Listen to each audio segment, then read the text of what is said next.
I want to show you how to create this particle dispersion text effect in Premiere Pro. Let's go. First of all, go to your project panel and create a black video.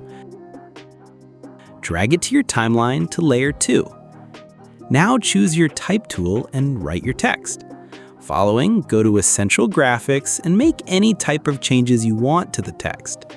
Click and drag your text layer to Video Layer 1. Then move it by overlapping about 1 second. Go to Effects and write Linear Wipe. Add it to the black video. With the black video selected, move your timeline slider to where the text layer starts. Go over to Effect Controls and click the stopwatch icon for transition completion and change the value of feather to 1500. Now move your timeline slider to where the black video ends and change the value of completion to 100%.